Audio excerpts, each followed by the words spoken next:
What is a psychological hack you do to people on a regular basis? Before we begin, don't forget to subscribe to the Vancher channel. Also, please share your thoughts on this video in the comments. Let's get started. Story 1.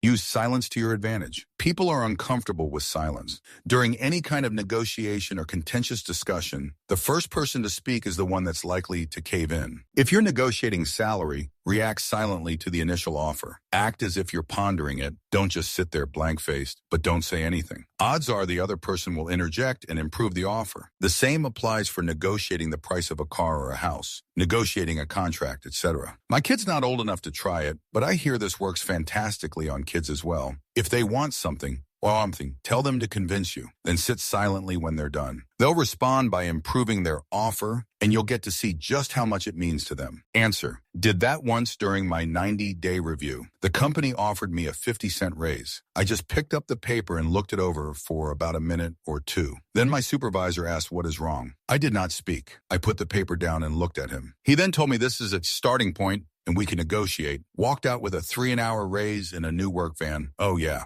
Story 2.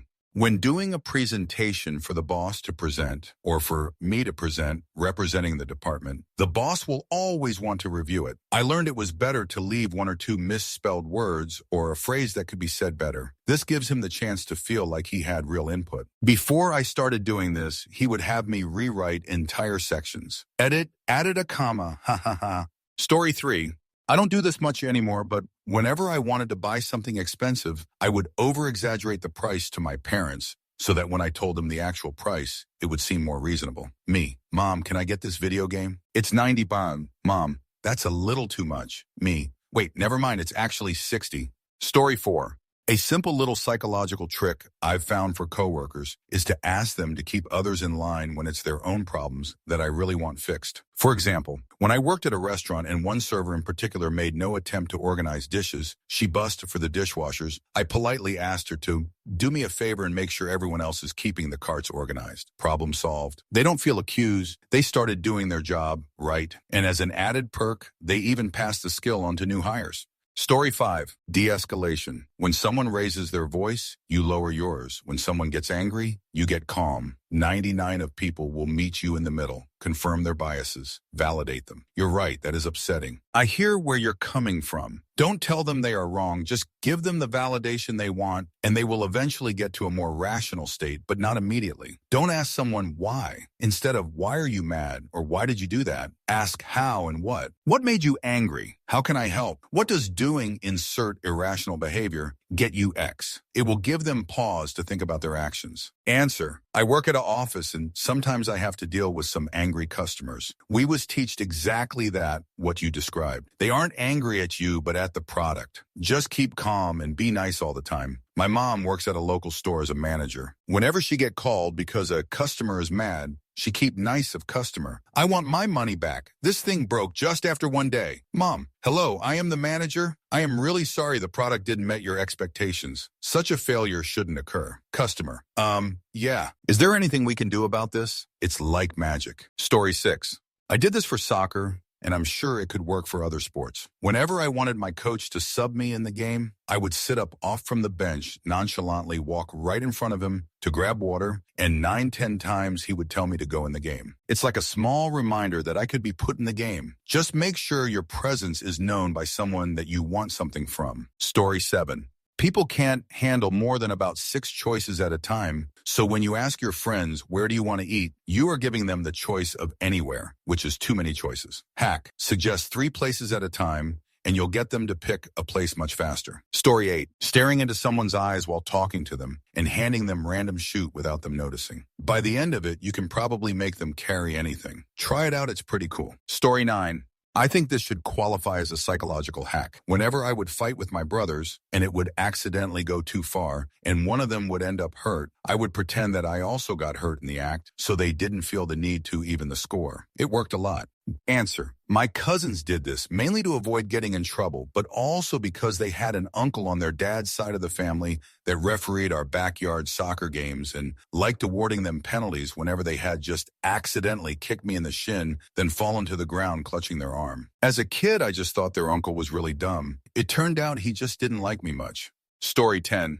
When I think I'm about to enter the stranger dance, you and a stranger trying to walk past each other, and you both end up stepping aside in the same direction. We all know that feeling. I look in the direction I want to pass them on and lean my head just ever so much in that direction. I usually pick the right side, as that is the driving side of the road here, and it correlates well with people. If that fails and I do the stranger dance, I stop moving, tell them they dance beautifully, and motion them to one side or the other. Story 11.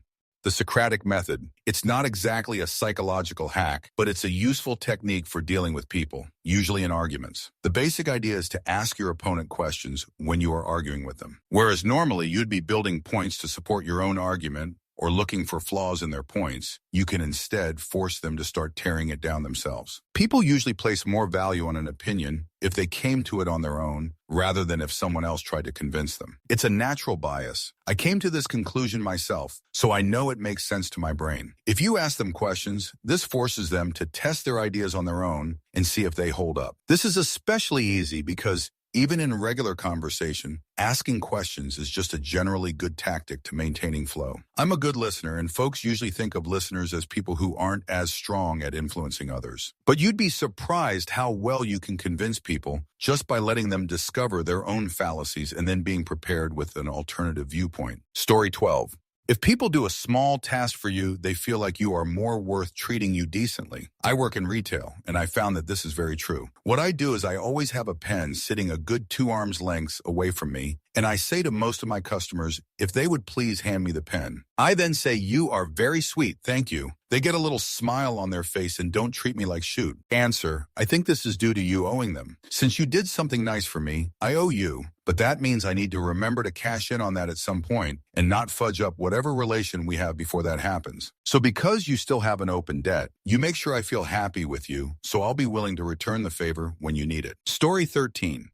Daughter. High school students seem to respond well to having a stake in decisions, even if it's an illusion, and being treated with empathy and curiosity rather than a lot of yelling. I doubt any of these qualify as psychological hacks, but there are definitely a lot of strategies and tricks I use with my high school students. One is the illusion of choice, like other people described ITT. Do you want to get a tough part of class out of the way, or save it until the end? By making the students a part of the decision-making process. However, ethereally, I get a lot more buy-in from them in whatever the tough activity is. The idea is that for them, it's, well, I decided to start class this way, so I better just power through. Doesn't always work, and the effect is subtle, but I find it reduces grumbling and foot dragging. For kids who are being annoying, loud, disruptive, talkative, or otherwise not doing what they should, I pull them aside. During class, this might not be possible, so after class or after school is usually how it goes, and ask questions. How would you describe your behavior in class? Is this how you want to behave? Why do you think this is how you've been behaving? Is there something in class that keeps getting you into this mode? Do you think it would help if you move seats? What can I do to help you behave the way you want to? And so on. For a lot of students, especially those pegged as bad kids or problem students, this might be the first time they have been asked these questions. Usually they just hear a lecture and maybe some threats about detention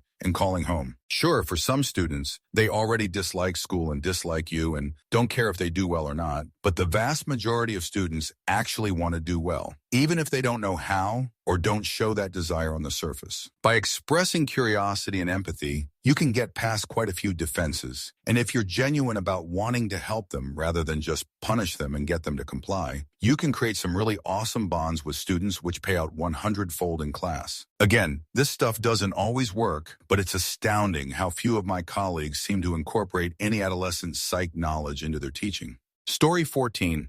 When I was a kid, I told a bunch of obvious, meaningless lies. Stupid shoot like, no, I didn't leave the Rice Krispies out, when I was clearly the only one in the house. As I grew into my teenage years, I was able to lie about the real shoot to save my jerk, because years before my parents had become convinced that I was a terrible liar. Story 15. Whenever I'm feeling insecure, I try to remember to open my body language up, exposing my underbelly to any predators that might want to eat me. Now, of course, there aren't any literal predators there, but since my body senses that I'm in a position of safety and power, It assumes that, I must be safe and in charge. Other people see this, and on a subconscious level, they too assume I must be on some position of power and begin to defer automatically. Poof, instant confidence without needing truck nuts or steroids. Answer, I have found that when dealing with people and feeling slightly insecure, snacking or munching on something actually triggers something in both parties on a very base level. You don't eat when you're uncomfortable. Several times when I first took over the business I am running, I dealt with salesmen while snacking on something. It's an instinctual thing, but any dollsman trying to get over on me as a new business owner and tiny female was put off by the fact that I was eating a sandwich while making the order. It says, hey, you're not a threat to me, and I'm comfortable with myself because I'm eating in front of you,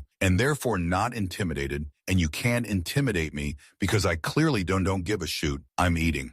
Story 16. When someone is talking to you and you want the person to understand you are listening without having to participate too much, nod and/or emit a sound like or huh or I see, while making a slight eye contact each time there is a pause or a point is made. In some cases, you can also repeat the key point of your interlocutor. It will give the person more confidence and breathing room to express their thoughts. Also, if you want more information about what the person was telling you, use their own words to phrase your question. Not only does it emphasize on the fact that you listen carefully, but sharing the same speech pattern as your interlocutor will make them relate to you more easily. Works extra great with girls. These are my #1 tips as someone with Asperger's who has had a hard time learning how to communicate, mainly through trial and error. And it also allows me to speak less to avoid making mistakes.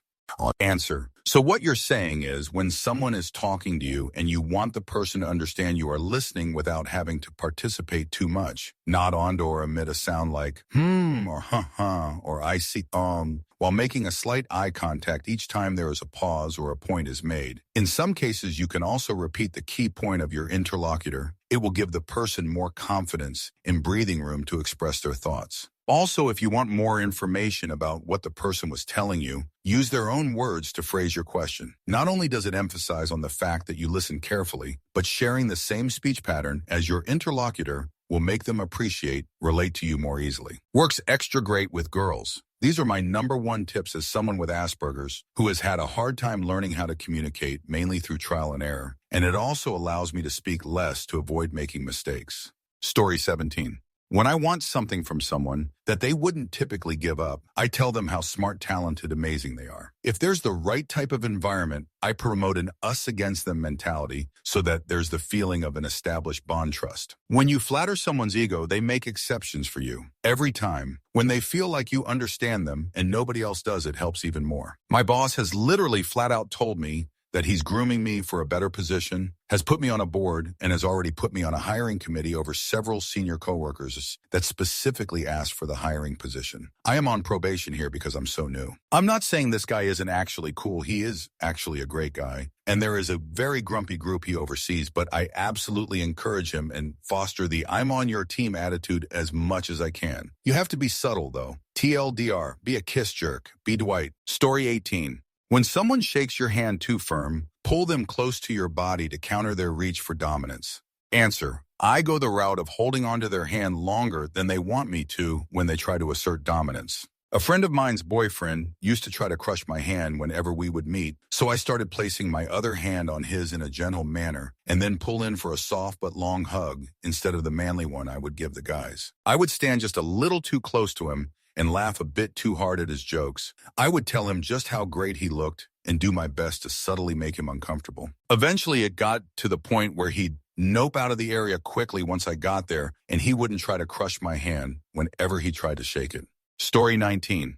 Demonstrate value. Engage physically. Nurture dependence. Neglect emotionally. Inspire hope. Separate entirely. Story 20. Not me, but my friend has a hack he uses with customer service reps. If they say they can't or won't do something, he just says, I believe in you, and it seems to work. At a restaurant once, he ordered a Coke and they told him they only had Pepsi, and he looked the guy in the eyes and said, I believe in you, and he went and bought a Coke from the restaurant next door. My friend is a male body part. Story 21. I like to gently nod my head while talking to them if I want them to agree, or I gently shake my head for things I want them to disagree with. Story 22.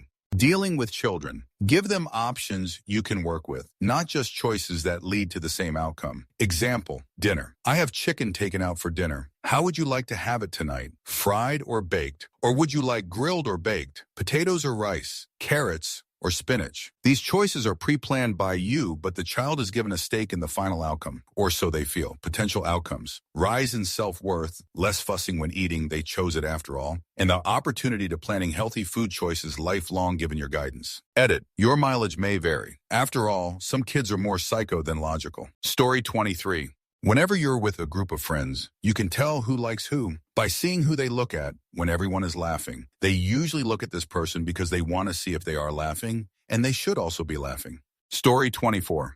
I'll sometimes start off by over-exaggerating bad news. I'll start off like someone has died. Babe, I've got some bad news that you need to hear. At this time, the worst things are rushing through whosever mind you are taking to. Then I say, I completely forgot to do that thing you wanted me to do. They sigh a sigh of relief, and I'm off the hook. Story 25. Someone taught me this simple trick for getting the truth out of people, and it has worked extremely well for me ever since. When you ask someone a question and you want the honest answer, you should: 1. Don't look them straight in the eye. Display proper body language and face them head on. Do not blink or tilt your head sideways when you ask the question, especially helpful when you need to assert dominance. And 4, give the 3-second look, count to 3 in your head while maintaining eye contact before responding to their answer. Trust me, if you master this technique, people will stop lying to you. Give it a go and see for yourself. Story 26. For me, I find it's easy to make anyone agree with you with a couple very simple tricks. No matter what they're saying, not agreeingly, as if what they're saying is reaffirming the point you just made or the point you're about to make. When they're done making their point, say you agree completely. Throughout whatever you're going to follow up and say, repeatedly insert phrases that make it seem as if you're building on what they're saying,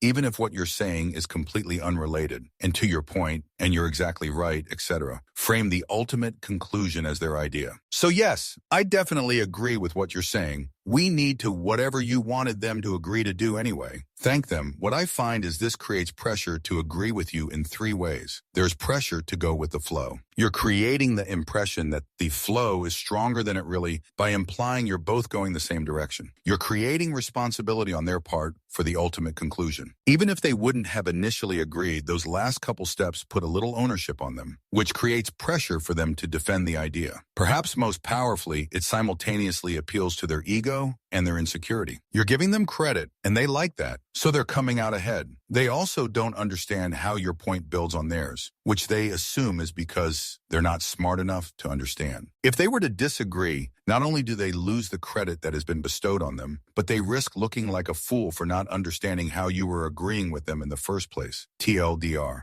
Be a sociopath. Answer. Persuasion comes in many forms, said Lord Veterinary. No, I agree with Arch-Chancellor Ridcully. Sending Captain Carrot would be an excellent idea. What? Did I say something? Said Ridcully. Do you think that sending Captain Carrot would be an excellent idea? What? Oh, yes. Good lad. Keen. Got a sword. Then I agree with you, said Lord Veterinary, who knew how to work a committee. Story 27.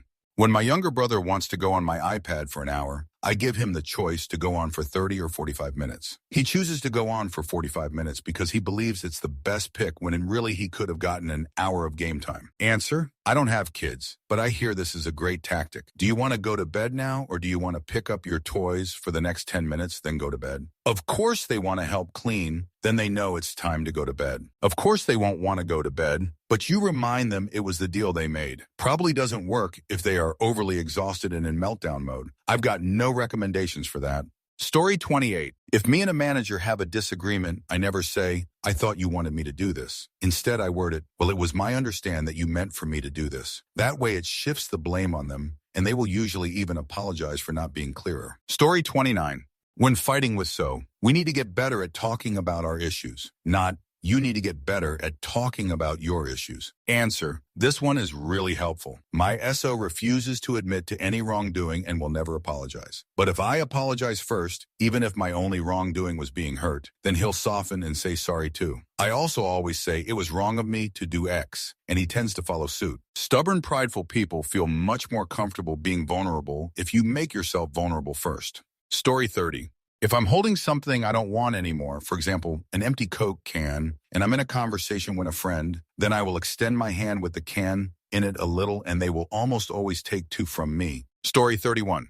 Put bad news between two pieces of good news. This will lessen the impact and end the conversation on a positive note. Try not to be critical, judgmental, or negative around people you don't know well or at all. It makes you uninviting and sets a poor impression. Judge people by the intentions as opposed to what they are literally saying. If they are barely hinting at ending the conversation, end it gracefully. If they want to continue, they will stop you and continue. If a group of people are facing each other and you join the conversation, watch their eye contact and body language. If they aren't interested, they won't look at you in the eye, or they won't open the circle up for a third. At this point, you should leave. Take social cues and pay heed to them quickly. People will notice, and you'll be viewed as approachable and in tune. Story 32.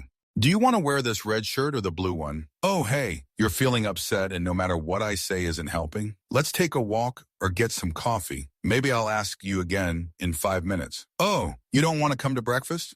Your son really wants you to. In fact, he told me to make sure you came down. Why do you take this medication? I'm not too sure. Your super awesome doctor prescribed it for you. So let's just listen to him for today and you can talk to him when you see him in person. Story 33. Use a third party if you're trying to communicate an idea that's hard for the other person to accept. People shut down if they perceive themselves being accused of something. Here's an example. Let's say I work at a store and someone thinks that policy is stupid. Instead of telling them, no, it's not, or just, well, that's our policy, I'll use a third party to illustrate why it's there without coming off as accusing them. So you say things like, well, you see, there was this one guy, that small anecdote, and so after that policy got put into effect. Make it sound like you agree with the customer and that some bad apple ruined it for everyone, when really you made up the story and you basically just described what you suspect is the customer's intentions. Story 34. I used a criticism sandwich. 1. Lead with a compliment. 2. Criticism. 3. End with a compliment. Works for employees, colleagues, significant others. Story 35.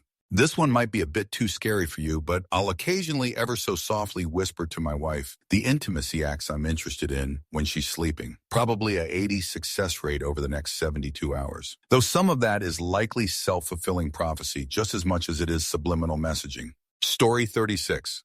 During mid-conversation, you got some lint on your shoulder. Brushing it off, continuing conversation. Anyways, so I said, 1. Shows you pay attention to detail. You care about how they look, their needs. 3. You touch them and everything ended up fine. Subconscious trust. Story 37. When playing beer pong, if you mess with your opponent's peripheral vision, they'll miss 9 times out of 10. Story 38. The easiest way to win rock, paper, scissors is to cheat via Inception. Yay, I'm talking Leonardo DiCaprio level shoot. When it is decided that a RPS game should be played, make sure that you set the ground rules before anyone throws a hand signal. This is where Inception takes place. Tell the other player the following. Okay, let's play, but here is how we are going to do it, to be fair. We will both pump our hands 3 times and then throw a rock, paper, or scissors. Let me demonstrate. Then you close your hands into fists, pump them up and down 3 times, and throw a rock, paper, or scissors. This is where Inception takes place. Let's say that you threw a rock to demonstrate. The other player will see this and automatically think paper to beat what you hypothetically offered. They don't realize it though. So when you actually go to play, they will most likely play paper because that is what is in their head. Now you get to play scissors and beat them. Leo DiCaprio. Drops mic.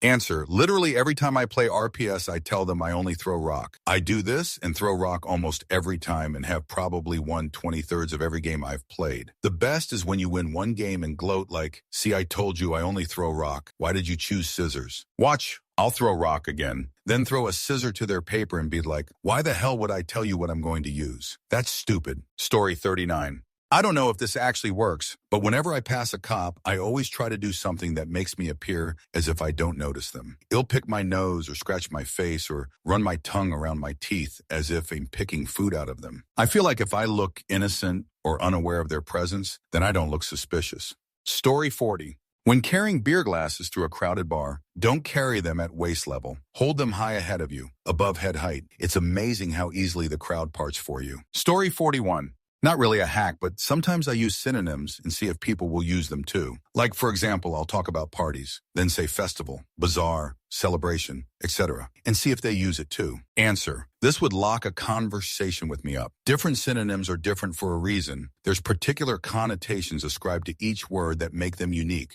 so some choices are better than others. If I'm already tired from a work week and you ask me to go to a party, I'll say, I'll think about it, and probably ask for more information to help with my decision. If you then tell me it's a festival, I'll think it's a large affair and shut the idea down. Bizarre would make me think you're trying to get me to buy something, which would also get a no. While celebration implies there's some kind of notable occurrence that would make me more obligated to attend the event, specifically recognizing the occurrence, than a just-for-fun party. Story 42. Another good one is rock, paper, scissors. Always open with rock. I have never lost the first round with this tactic. The reason it works so well, if I had to guess, would be because people are in such a mindset to move their hand at the countdown that they forget they have the choice to not move their hand. As to why everyone always opens with scissors is beyond me. Story 43. Act like you're supposed to be there. This has probably already been mentioned, but this thread is long as shoot. But seriously, if you walk up to a barrier that is supposed to keep the riffraff out and look at the guy guarding it like he should know what to do, a decent percentage of the time he'll lift the rope tape out of your way for you. Also, if you carry a clipboard, this is 284 more effective. Story 44. Apparently, if you're on the phone and you want to make a good impression, smile when you're talking. If you want to feel more assertive and confident, stand up. Story 45. Ooh, if you're walking towards someone and don't want to do that awkward dance where you both step in the same direction to go around each other, just don't make eye contact and pick a side and stay on that side. 95 of the time they'll move because they assume you're not paying attention and don't want to bump into you. Story 46. As someone who's worked in various aspects of food service and hospitality, my greatest asset has always been the ability to subconsciously induce big tippers to drink more while getting those 15-cup-of-coffee drinking freeloaders to leave. How? Making eye contact and nodding or shaking my head while offering a beverage. Would you like an 8th cup of coffee? While imperceptibly shaking my head will generate a no quite often. I was called the closer. Conversely, that Crown XR looks like it could use a refresh, typically precedes a refill. It should be noted that I mostly worked in high-end hotels where a guest would not be driving home afterwards. Story 47. Pattern interrupts. People have mental programs that they run every day in various scenarios. Great example is when you ask someone, "How are you?" Snap them out of this routine with a pattern interrupt, and you'll immediately become more important to them. Instead of saying, "How are you?" ask, "How is your day so far?" or "How is work so far?" People suddenly become a lot more pleasant and engaging in the conversation. Harmful behavior, someone's personal space. Got a flyering job and hundreds of flyers to hand out? Try this next time. Literally take your flyer and put it just inches away from the person's chest and say, "Here you go," as they walk past. Not everyone is going to take it, but I was handing out as many flyers as my workmate when we were flyering together using that technique. Standing shoulder to shoulder with someone. Normally only friends or people comfortable with one another stand shoulder to shoulder with each other. Do this with someone you don't know, and they'll immediately feel more comfortable around you. Story 48. Anytime you have to play rock, paper, scissors, if you say it out loud, people are more likely to choose scissors because it was the last thing they heard. It works if you change it to scissors, paper, rock. I got my sister to do an insane amount of chores before she got frustrated enough to quit. I was fool enough to tell my boyfriend the trick, and now he forces me to count out loud instead. Story 49. I don't know if this counts, but say male body part hair fast when someone tells you goodbye. It'll sound like take care. Story 50. Call it a hack if you will, but when I talk to people that I want to learn more about, I always change the conversation so it's about them and not me. It also makes people a lot better in conversation because you are genuinely interested in what they are saying. Story 51. If you have people choose from two things, they are more likely to choose the second option you give them. For instance, if I want to eat Chinese food, I'll say, "Do you want to have Mexican or Chinese tonight?" Story 52. If you need a person to talk more for whatever reason, make eye contact and don't break it. Stay silent. People can't stand uncomfortable silence, so they start talking. Story 53. When I want my wife to stop being indecisive, I start playing a video game. Boom, instant decision. I don't know why this works, but I suspect it may have something to do with this. Of all things women love, it is our attention they love most. Story 54. I always say, just let me know when it's your idea when someone disagrees with my plan. Eventually they come around. Story 55. I want to be in law enforcement, and I was taught that when you need someone to do something in a crowd like call 911, you call someone out specific by saying something along the lines of, hey, you in the purple shirt, call 911. If you just yell out for someone to call 911, people are less likely to do it because no one wants to step up or they think someone else already did it. Story 56. If you are in an elevator going up with other people in it, and you get off on a floor before them, then as you leave say, hey, enjoy the rest of the ride, in the same exact tone as you would say, have a nice day. And I guarantee you most people most of the time will say you too, despite the fact that they are riding and you got off and will not have a rest of a ride to enjoy. Story 57. Here's one that will shock a lot of people, and most today won't even be able to master if they try. But I'm nice to people. They're usually nice to me in return. Story 58. I tutor my friends in my classes by asking questions about what they've done wrong as if I'm not getting it, so they have to explain it to me until they catch their mistake. Story 59. Use their names a lot. Don't say you, say Sally. Don't say hey Sally. People fudge love you for it. Hardly anyone does it either, which is really weird.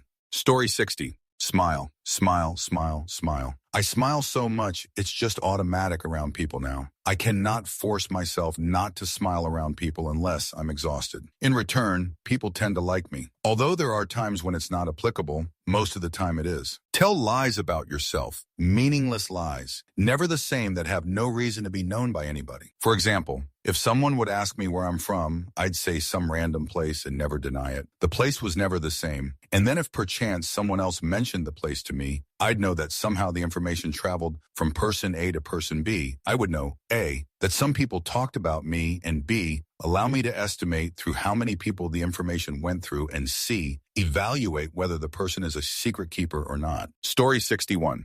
There's a 1-2 knockout combo you can use to convince people to do something if they are on the fence. I used this most recently to talk some friends into going on an alpine hike, for example. Left jab. Why say no when it feels so good to say yes? This gets a chuckle, and you wouldn't think it would work, but it does in so many cases. Give them a good long pause before the next one. Right cross. Are you going to sit there in the old folks' home and say to yourself, I'm glad I spent all that time at work and never went on a hike through some of the best alpine wilderness in the world? Number 2 is the nuke. The old folks' home always gets them. Because if you think about it, it's true. Everyone is afraid of wasting their life on stupid bullshit and going to the grave with the song still in them. It works 90 of the time, and if it doesn't, then nothing will. Story 62. I work with a lot of introverts, I'm one too, and I always make an effort to introduce myself and act like a social butterfly despite not being one. It's made me more confident, and I've been able to make friends and connect people who'd have never talked to each other otherwise. If you're an introvert, try and pretend being an extrovert for a little bit of time every week. It'll make a huge difference in the long term. Story 63. Sometimes I just ask my friends and coworkers if they cut their own hair. Their response is usually, no, why don't? I reply with no reason, just wondering, and leave it at that. Story 64. Asking people who aren't really fond of you a small favor, it really does work, even if it's as simple as something like passing something over. Story 65. I ask for help every once in a while, rare enough so that it's not a bother. It makes the others feel better, and it improves their view of me. I usually ask for help when there are things to do that I shouldn't know how to do, even if I do, and the other one knows. Story 66. Mirroring behavior to form group connection. This is to bridge the gap from stranger to tribe mate and comes in handy for things like first impressions, job interviews, team formation, etc. Many people will do this in a way that is merely caving to peer pressure. For example, if someone is sitting at a lunch table and a group sits down around them and everyone in the group removes their lunches from their trays, the solitary person will almost assuredly do the same within minutes, even if they had been sitting with their lunch on their tray for the majority of their meal. But the point here is to actively tap into the subconscious identity image of whoever it is you want in with. Sit how they sit, match their vocal patterns, use their keywords. You want to show them that you're already a part of their tribe. This is fake it till you make it social edition. Once you're accepted, you can start injecting your own identity into the larger culture. But if you stay rigid while still an other, you will remain on the outside. Similarly, don't underestimate the importance of body language. Eye contact is important, but so is posture. Are you in an open, closed, aggressive, or passive stance? What part of you is leading? Hands, hips, or head? If you must fidget, are you broadcasting negative anxiety or positive eagerness? Modulate your breathing to control the feedback loop between your physical state and your emotional state. Story 67. Learn to mimic someone's accent in a very subtle way. Don't overdo it or they can tell, but people are subconsciously more trusting of people who talk like they do. I work with individuals from all over the US and some from other countries. Getting comfortable mimicking and understanding their accents has put them at ease and convinced them that I am trustworthy and that I'm on their side, even if that's not necessarily the case. Story 68.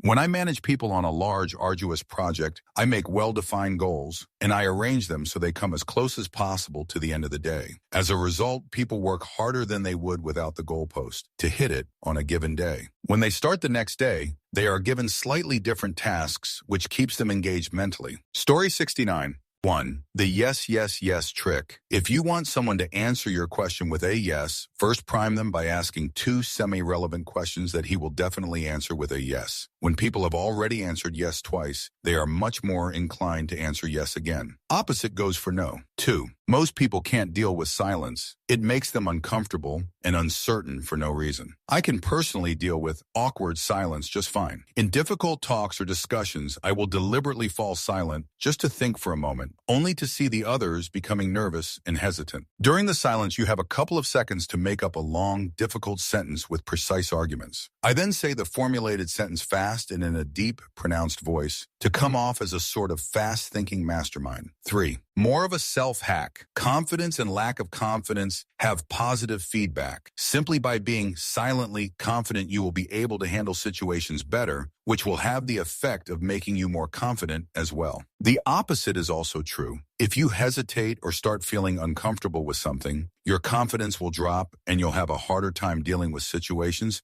stuff that makes you hesitate or uncomfortable. Thus, before entering a difficult situation, talk, or discussion, you should make sure you're feeling at least sufficiently confident about yourself. Story 70. I can't believe this one isn't already posted. If you want to check for guilt, specifically if someone is guilty of doing something that hurts you, just compliment them for something tangentially related to what you suspect they did. It is rather difficult for them to express gratitude for the compliment. The short of it is, if they look anything less than positive over the compliment, they might be guilty. Story 71. Make people think you are not as intelligent as you are. Why? People are intimidated by intelligence, and it's better to arise to an occasion than set up high expectations and not fulfill them. I did this at my first job after graduating college. I noticed my boss constantly took credit for others' good work, but maintained a low attrition rate due to raising wages. If her good employees left, she would have to do work, which is not what she wanted. So I did enough to get by and got promoted to work in another office for good pay raise. Had I have stayed there, I probably wouldn't have gotten to the next level. This won't work with everyone, however. I choose my level of vocabulary and use of physical quests based upon the person I'm talking to. Know your audience, I suppose. Story 72. At school, whenever they call my name, I just say, "Oh, he's here." They then freak out, wondering where I am. Story 73. I try not to argue or state opinions while discussing a counterpoint with someone. Just ask questions. Eventually, they will realize why they are wrong, or I will learn something. Story 74. I like to include a positive answer when dealing bad news, talking to the elderly or non-native English speakers. It makes people less grumpy and more likely to let you do what you need. Yes, so I'm sorry that your router is not compatible. Yes, do you mind if I do a remote desktop session? Story 75. Whenever interacting with another person, try to imagine them as people in themselves, rather than objects of manipulation. People will instinctively feel like they've been treated like human beings. Works almost every time. Story 76. In meeting with a whiteboard, then pick up the pen and be the scribe for that meeting. You get to decide what goes on the board and how it is to be interpreted. A lot of power in that role. Story 77. If you happen to be the first up the stairs after getting off a train, tube in my case, you can dictate how quickly the crowd goes up, said stairs. Walk casually and you'll have 1, maybe 2 max people overtake you. Skip up them 2 at a time, and you'll have 8 to 10 people running after you. Story 78. When I worked at Starbucks, I used to raise the pitch of my voice in slight increments when talking to people in the drive-thru. Most of the time, their voice got higher too. It's not really useful, but it's funny. Story 79. The best way to get someone to really pay attention is not to yell. It is to lower your voice. All of a sudden, a feeling washes over the room that this is something important. Story 80. One of the most useful brain hacks to use is called the anchoring heuristic. Basically, human beings use prior information to arrive at their conclusions about the future. This is often rational, but sometimes it isn't. The way I use this is to be the first person to offer an opinion. I find that more often than not, people will base their own opinions on the first one offered. The upshot is that, unless I'm way off base from the rest of the group, the final decision will be slanted in my favor on average. It's sneaky, but it's totally ethical and actually quite effective. Story 81. Years of being a semi-professional poker player honed my ability to read and manipulate people. I've since given up on cards, but I still read people very well and understand their motivations. A recent example was playing Cards Against Humanity with a large group of bush strangers I just met. At the end of the game, I had won more than twice as many rounds as anyone else. It's not because I am innately funny, but because I was able to get a grasp on what each individual found funny and then pander to their sense of humor. Another thing I am good with is convincing people I am telling the truth, even when they are skeptical of the veracity of the story. Keeping a very deadpan expression, a raise of the eyebrows in exasperation when they don't believe, and feigning nonchalance at their disbelief gets people to say, "Really? You're not screwing with me?" Meet this with silence, purse your lips, and raise your eyebrows again, as if you are getting pissed that this conversation is still taking place. Voila, they are now willing to accept something that they didn't believe mere moments ago. Giving false tells is another great little trick. A slight wince and a rub of the temple is all it takes to trigger someone questioning whether you have a headache. Your reply must elicit sympathy, so say that yes, you've had it for a while and keeps getting worse. They are now firmly on your side and will try to do something to make you feel better. Another approach is to ask someone in a subdued voice whether they have any paracetamol. The scenario will play out in the same way. Story 82. Kind of obvious and a bit douchey, but whenever I ask for a favor from a friend and they say yes, I immediately praise them so that they feel guilty if they change their mind quickly. Story 83. Compliment people on something small that most people wouldn't notice. Instead of telling a girl, "You're beautiful," say, "I like your earrings." Instead of telling someone that they're smart or intelligent, say, "I like the way you think," or "Wow, I never thought about it like that before." I feel like people respond better to specific compliments that they don't often hear. Story 84. People tell me I have a way with words. I think that it is important to listen to understand and not listen to reply. If you try this, your answer or advice is often more profound and very different to what you would have normally replied. Story 85. When in a heated discussion or disagreement with someone, when speaking, responding to them, looking at them, stare directly in their left eye. Naturally, we tend to look more to the right even when we are looking someone straight in the eyes. After seconds a minute, you will start to notice them either looking slightly behind them or getting squeamish and uncomfortable because something is ever so slightly off. You can even do this in normal conversation if you just like making people uncomfortable. Another one is a hiccups cure. When someone has the hiccups that won't go away, if you know them well enough, if you are talking with them, just casually go, "Oh yeah, I forgot to ask, do you have that money you owe me?" Their usually response will be gasp, kind of, "I owe you money," or "What you lean at me money." When you proceed to say, "You remember the other weekend," or "last week at work," or something fitting, you drag it on a bit as you notice their hiccups are gone. Ask them how their hiccups are. That little gasp and distraction factor cure them. It has worked 100% of the time for me. Story 86. I think the technique is called assuming the sale. So not saying, "Would you like to buy this?" but rather saying, "How would you like to pay?" Or perhaps not saying, "Can I send you this?" but rather saying, "Where would you like me to send this?" Not saying, "Want to go out?" but rather saying, "Do you want to go out for coffee or would you prefer the bar?" That way the answer is rarely no. You skip that step. Story 87. Be a friendly boss. Your employees will do anything for you and will be more willing to go the extra distance. When they screw something up, I use silence. Overreacting causes an argument that gets nowhere and wastes time. Silence and knowing you disappointed someone gets shoot done. Story 88. This one you gotta execute in the right way. Otherwise, it's kind of awkward. So basically, if someone tells me that their stomach hurts or they're having period cramps or whatever, they'll usually go, "My stomach is bothering me," or something like that. I have discovered if you use the word tummy, People's moods instantly lift, and it's so cute to watch. I just say back to them, I'm sorry that your tummy hurts. And they get this look on their face like they are thinking, yes, that is my tummy. But that's what it's called. And it cheers them up a bit. Story 89. Before a job interview or a date, I expose myself in front of a mirror and say out loud, I'm Dirk Diggler. Story 90.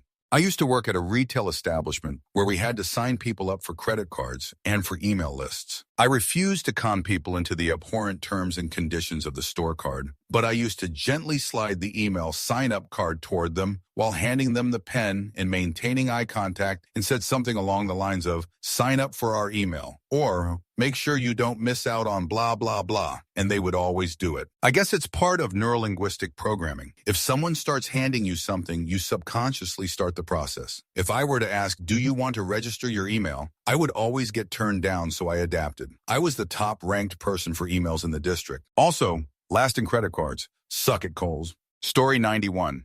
Whenever you want to buy something you know you shouldn't, sweets, unnecessary expensive stuff, adult beverage, don't put it in your grocery cart. Leave it on the shelf and go back and get it last if you still really want it. I will frequently pick up and stare at a pack of seasonal Oreos for 5 minutes. Promise myself that I will return for them at the end, put them back on the shelf to continue shopping, and then leave without buying them. This trick also works on my nieces when they want shoot. I don't want to buy, we'll come back and get it at the end, and then they forget about it by the time we're leaving the store. Story 92. I wink at just about everyone that looks at me. It's not really a hack, but people get really fudge up about it. Story 93.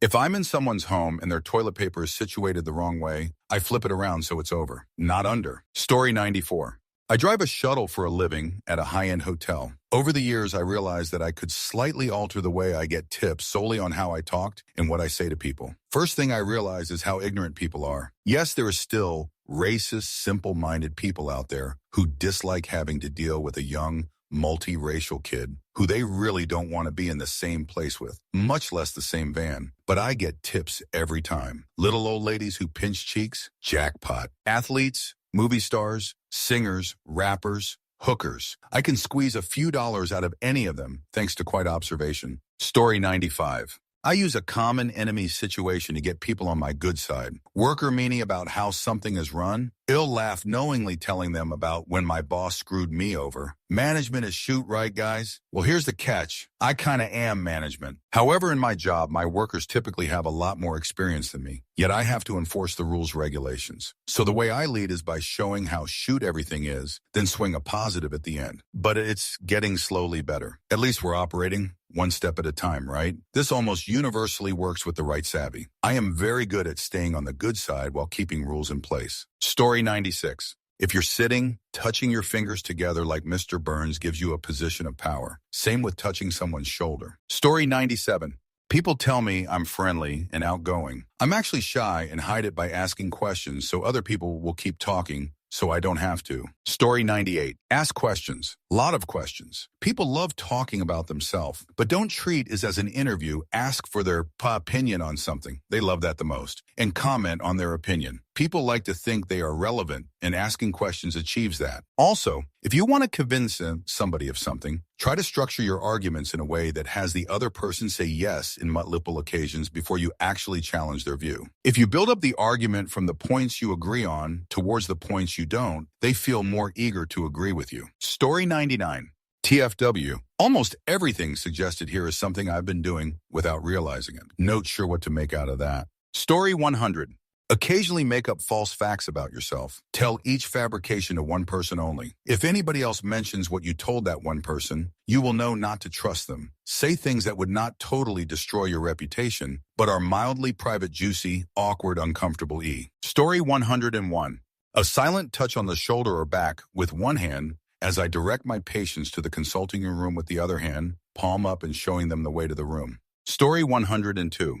When I'm a pedestrian and I'm having a polite off with a kirkira, we both aren't quite sure who to give way, so we both wait and gesture at one another to go. I simply stand still and look away, as if looking around while I wait for them to go. They realize that it's futile to keep being courteous, so they go. We both get past the intersection faster. Story 103. Telling someone who wants to argue that they have persuaded me to change my opinion. It shuts them the hell up. People just want their own ideas reinforced anyway. This works on SOs, siblings, parents, and employers as well. Story 104. When you're negotiating a price for something, hold out the cash you are willing to pay in front of you. Human nature makes the other person take the cash from you, and once they do, the offer has been accepted. Story 105. One way to avoid awkwardly walking into strangers who are walking towards you on the same path is to angle your shoulders to one side well before you actually need to deviate your path. I've not seen that most people take the cue and move to the other side. Story 106. Spend time talking to them on a regular basis, listening when they speak, telling them about myself, but also asking them questions about themselves and generally treating them like a human being. It makes them behave the same way towards you. It's like magic. Story 107. Always follow your gut feeling. It's the feeling in your head telling you when something is a good decision or whether it's a bad decision. Regardless of whether what you are doing is right or wrong, your gut can help you out when executing the decision. And 9-10 out of 10, your gut initial feeling is right. When your gut tells you that this girl likes you and you should make a move, it's probably right. If your gut says she's out of your league, it's probably right too. Many people never listen to their gut, therefore they regret making a bad choice. Story 108. When people are unaware of their surroundings and get it in my way, 9, like parking their cart in the middle of the aisle and not enough room to pass, I just get really close, stop, and awkwardly stare at the floor. If I ask them to move, they get apologetic and we do the "I'm really sorry, no it's okay" song and dance where neither party is sincere. If I tell them to move, they get confrontational and angry. If I stare awkwardly at the floor and just wait, the awkward tension is so thick you can cut it with a knife, and no one says anything to anyone and I move on my merry way while they are left wondering if I am a serial killer. Sometimes finding my wallet and all that spaghetti is a challenge. Story 109. Mirror what other people do. Follow their expressions, gestures, general movement such as relaxed shoulders, touching hair, and especially expression in their eyes. It instantly forms a connection between the person talking to you and yourself. Works great on one-on-one conversation and especially for a relationship or to make him or her appreciate you. Story 110. When someone starts being rude or approaches you in a confrontational manner, start laughing at them and they will get confused and insecure and usually chill out. Story 111. I worked at Best Buy in the home theater department. I kept track of my sales and noted which days I wore glasses and which days I didn't. Sold about 30 more with glasses. Also, prices a penny less actually work. If a TV was $1299.99, spouses would always go, "Honey, this TV is only $1,200, even after I corrected them. Story 112. On board games with cards, when someone has to take a random card from your hand, they usually take one of the center. You only have 2, they will take the one closer to them. Story 113. Nod while asking someone a question you want them to say yes to. They will say yes. I do this every time I bid on a job. Story 114. Tell people what they want to hear, even if they're wrong. I work as a retail manager, and when you tell people what they want to hear, even though you sound like a complete jerk, it makes them happy. Story 115. Redirect questions using Socratic dialogue. Puts the burden of answering the question back on themselves. Also can lead to a really good conversation if the other person uses it back. Not shifting my eyes if I need to lie. Takes some practice, but a good deal of the time it works. Story 116.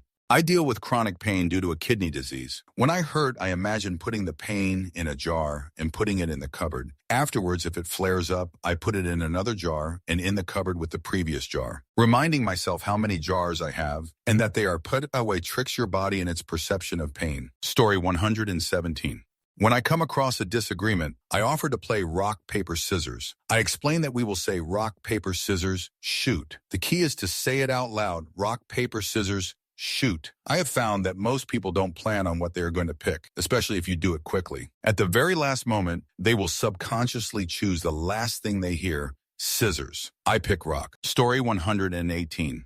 I feign ignorance about a topic so people reveal what they know to me, and I can cross-reference it with what I already know. If I show what I know, they hold back, change their message accordingly, so I just beat them to it. I also coax them with facial expressions, mannerisms to reveal more than they normally would. Acting opposite to what they expect will also prompt them to correct you. For instance, if I'm at work and there's talk of a merger, bad, I will casually mention it and say it sounds interesting, playing dumb and acting opposite to what the person is likely feeling. They correct me and reveal oodles of info. I sometimes just do it for fun, even if I have no interest in what we're saying.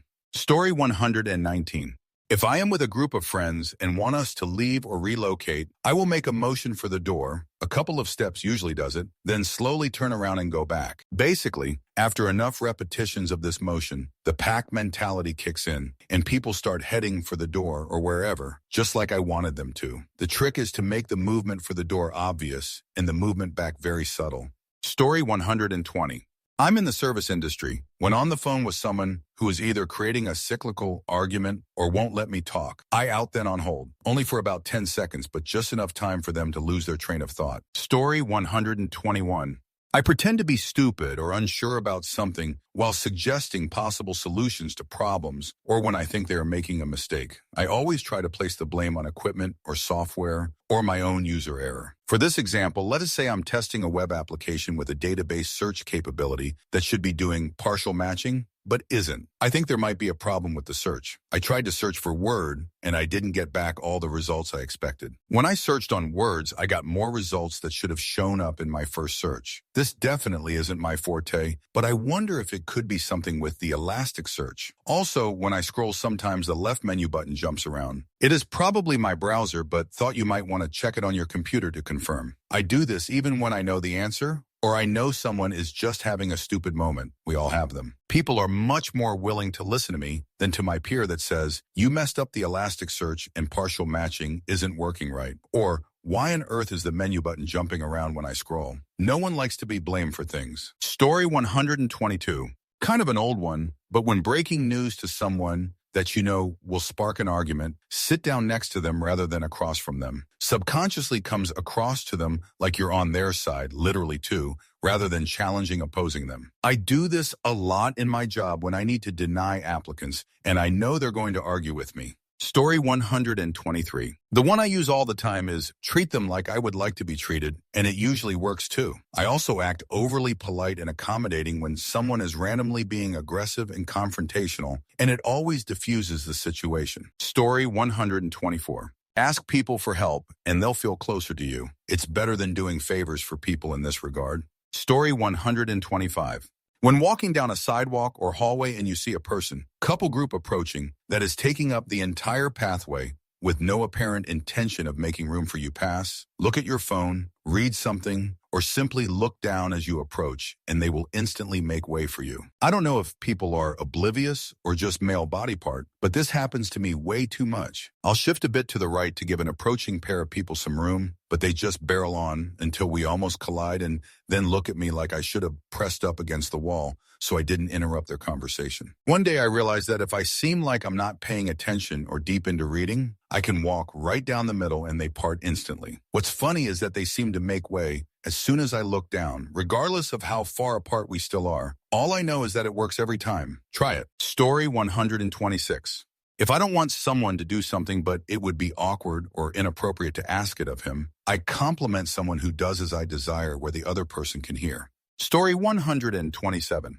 You know those people who talk, shoot out in public, or an angry neighbor who just stares off into the ether as he complains? Well, when you say something back, they tend to continue to mumble to themselves or another person that has no idea what they're babbling about. So instead of feeling their arrogant pride that they told you, they probably go home and sulk that they didn't have a good comeback. Story 128. A really easy way to make acquaintances, works best for school, is to ask people to do a really small favor for you. Nothing big, just stuff like asking to borrow a pencil or something of that nature. Just because they probably aren't male body part, and because of social pressures, they'll probably do it. Unconsciously, however, their brain gets confused because we normally don't go out of our way for people we don't at least slightly care about. That person will go on treating you as a person worthy of favors, and boom, you've gained an acquaintance. People also call this the Ben Franklin effect. Story 129. Find out what kind of cologne her father wears and wears something similar, but not quite identical. As long as it's not something totally out of character for you, it makes you seem trustworthy, competent, and hopefully sexy. Story 130. When you're rolling too deep on a bro date and you're asked where to eat, say, I don't know, I picked last time. Works every time. Story 131. When I'm out shopping, clothes, or whatever with someone and I don't feel like carrying a bag or such, I tend to say wait and hold out said bag suggestively towards the person I want to hold it and then untie and retie my shoe or something. As soon as that task is done, I avoid looking at the person holding said object and then start walking towards where we are going. Odds are said person is really not going to think about the fact that they're suddenly holding that item. It's extra funny when they suddenly realize that they're holding that item and are like, hey, wait a sec, and I take back the item while chuckling. For extra fun, try to do it as many times as possible to the same person. My current streak is 3 times in like 10 minutes. Story 132. I've found verbally cashing attention to a mistake I've made or misconception I had pisses people off. No idea why. I'll try to edit in some examples later. Psychology is weird. Story 133. I work in HR and sometimes have to have conversations with employees to investigate an incident. I set a few innocuous objects on the table before the meeting, and I pay attention to how the other person interacts with those objects. People will absent-mindedly play with pens, paper clips, etc. And I have found that when being untruthful, they will unconsciously build a wall of objects between us on the table. Story 134. I hadn't seen these posted up yet, but here's a few simple tricks. If you want to get someone to do something they may not necessarily like, offer 2 options, both suiting your needs and sounding positive. It makes the person overlook the fact that they're still doing what you want and makes them feel like they're in control of the situation. In a similar strategy, when trying to convince someone they would rather do it your way than any alternative, tell them what you would like them to do and give them consequences as a result of either complying or refusing. Always start with a positive result for following your request and follow it with a negative one that isn't threatening, but rather just a result of refusing your request. People almost always comply after the first request, and you rarely have to repeat this process more than twice. If someone is confrontational, never flat out tell them no or disagree. Use redirecting phrases that don't agree with what they're saying or doing, but don't discount it either. Phrases like, I appreciate that, but a more stern but still effective strategy I've noticed is to let them say their piece and follow it with something like, that's not going to happen, but let me tell you what is. It's surprisingly effective and actually seems to mellow people who are being excited or aggressive. These are more or less general guidelines and need to be tweaked to each individual interaction, but they are pretty effective. Of course, none of this works if the person is aware of the strategy. Story 135. I nod and smile at people when they talk. That makes them more comfortable speaking and the whole conversation more fun for everyone. Win-win-win. Story 136. Adopting a dominant pose for over 2 minutes to hack my brain into confidence. Works like a charm before job interviews, etc. Here, edit. Added the link. Story 137. Whenever anyone gets mad at me or yells at me, usually for stupid shit, as with most people, instead of yelling back, I speak calmly to them. When this happens, most people realize that they're basically attacking you for no reason and stop, and probably feel a little ashamed, whereas if you yelled back, you give them a reason to continue their assholery. Story 138. Compliment a stranger on something they're wearing, hairstyle, etc., and ask them a genuine question about it. It will break the ice and get them to relax instantly. If you work in retail or customer service, this is a great way to gain their trust and get them to interact with you. Story 139. In business settings, sometimes I sense someone is lying or, more commonly, using a fake reason for what they really want. Person A doesn't want to do a task because it's hard, so he says it's not necessary. I don't say, cough up the truth, you lying sack of excrement. Nope. I say simply, help me understand this. This usually gets me a lot closer to the real story. Story 140. Positive reinforcement. When you want someone to do something, usually there is a more positive way and a way that's more negative. Use the positive way. If you're a lifeguard at a pool, for instance, and there are kids running, instead of saying no running or don't run, say please walk or walk please. Story 141. I like to change my posture just to see who unconsciously copies it. It's quite amusing changing my posture several times in 5 minutes and seeing people change theirs because of it. Story 142. If you want people to believe a bullshit story, start with what they already want to believe. Don't over-embellish it, and don't fill in too many of the blanks. Let them do that for themselves. I've done this. When I want to start shoot at work with coworkers who have nothing better to do than worry about what someone else is doing. Story 143. While driving, if someone ahead of you is going too slow, creep up on them. Don't tailgate. That just pisses people off. But slowly drift into a zone where you're just too close for comfort. They'll speed up a fraction, unconsciously. Assuming they use their rear view mirrors, of course. Story 144. When you want someone to wrap it up, or if you are coming to the end of a lecture period, casually jingle your keys, i.e., move them around in your pocket or move them around in your purse. The jingle seems to cue people that it is time to go. Story 145. A little late to the game here, but I think mine is a little different from most of these. When I have garbage in hand, candy wrapper, empty water bottle, pamphlet, etc., that I no longer want, I just make eye contact with someone, hold steady conversation, and hold out the item in their peripheral vision. Some deep psychological shenanigans takes over, and they feel obligated to take it from me. At that point, I generally just wall away before they know what happened. Story 146. Whenever unaware people are blocking my path, I just do 1 to 3 irregular loud steps. Most people will unconsciously step aside. Story 147. Once in high school, I was copying down an assignment from a friend, and another friend was copying it down from me as I was writing it. I noticed he was doing this, and so I started writing something ridiculous, and sure enough, he copied every bit of it down. Story 148.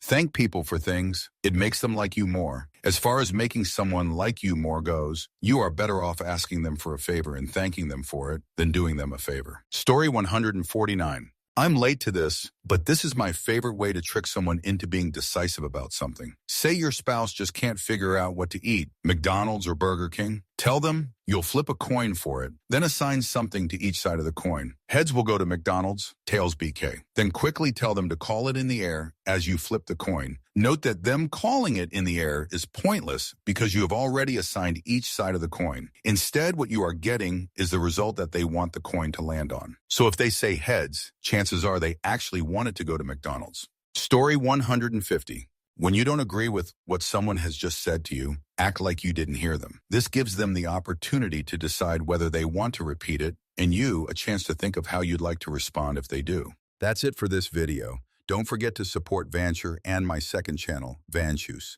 See you soon.